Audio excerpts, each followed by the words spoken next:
कि क्या रीजन क्या है, क्यों है ये क्रॉनिक इन्फ्लेमेशन, क्यों आ रहा है। तो इसके क्योंकि एक लाइफस्टाइल, बेसिकली ये लाइफस्टाइल प्रॉब्लम होता है।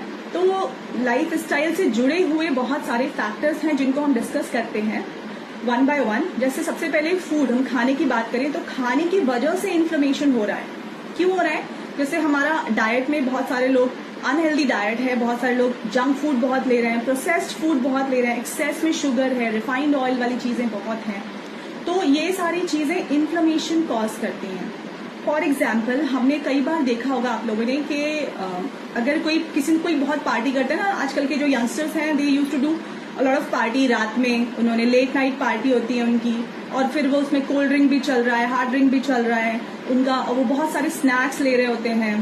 तो उसमें क्या, वो सारे प्रोसेस्ड होते हैं, जो प्रोसेस्ड फूड में आता है। उसके अलावा सॉफ्ट ड्रिंक्स ले रहे होते हैं, कोल्ड ड्रिंक्स वगैरह जो होती हैं, उन सब में बहुत शुगरी बेवरेजेस बोलते हैं ना इनको, कि जिसमें बहुत सारी शक्कर, बहुत सारा जो शुगर है वो है, और बहुत सारे ऐसे स्वीट्स हैं। और इसके अलावा प्रोसेस्ड मीट है, चिकन है, स्पाइसी फूड है, बहुत सारा वो लोग ले रहे होते हैं। जब नेक्स्ट डे वो उठते हैं, उनको आपने अगर नोटिस किया है, जो लोग रेगुलरली ये चीजें कर रहे होते हैं, नेक्स्ट डे आप उनको कभी देखो, जब वो सोकर उठेंगे, उनका चेहरा थोड़ा सा आपको ऐसे सूजा हुआ सा लगेगा, इन्फ्लेम लगेगा। तो वो रीजन, वो ये यहाँ पर एक तरह का सिम्टम है जो मैं आपको बता रही हूँ। यहाँ पर बेसिकली आप ये एग्जाम्पल आप नोट कर सकते हो और इसको आप देख भी सकते हो।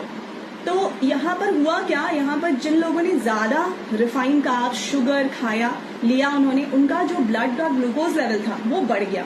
ग्लूकोज लेवल बढ़ा तो अल्टीमेटली इंसुलिन का लेवल बढ़ा, और क्योंकि वो बहुत बार बार ये चीजें कर रहे हैं तो इंसुलिन रेजिस्टेंस हो गया है। हम पहले समझ चुके हैं इंसुलिन रेजिस्टेंस को।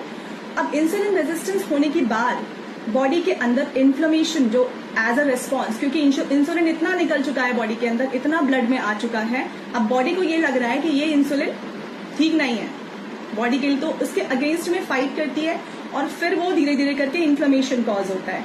तो जो हमने बोला ना, जब बॉडी को ऐसा लगता है कि ये चीज ठीक नहीं है हमारे लिए, तो वहां पर इम्यून रिस्पॉन्स स्टार्ट हो जाता है, इम्यून सेल्स वहां पर पहुंच जाती हैं। इम्यून का मतलब हम समझ रहे हैं, आई थिंक सभी लोग समझते होंगे, प्रतिरोधक क्षमता। यहाँ पर बात अगर हिंदी में जिसको बोलते हैं प्रतिरोधक क्षमता, तो वो हमारी बॉडी की वो जो सेल्स हैं जो वो काम करने लगती हैं। तो वहां पर ये रीजन होता है जो इन्फ्लेमेशन, अगर हम डायबिटीज के केस में बात करें, टाइप 2 डायबिटीज में, वहां भी क्रॉनिक इन्फ्लेमेशन चल रहा होता है। द मोमेंट आप उस क्रॉनिक इन्फ्लेमेशन को खत्म करने के बारे में सोचते हो, धीरे धीरे चेंजेस करके अपने लाइफस्टाइल में, डाइट में, और जो आपका जो न्यूट्रिएंट्स है उनको लेकर जब आप ये कोशिश करते हो, तो धीरे धीरे करके आपकी चीजें करेक्ट होने लगती है।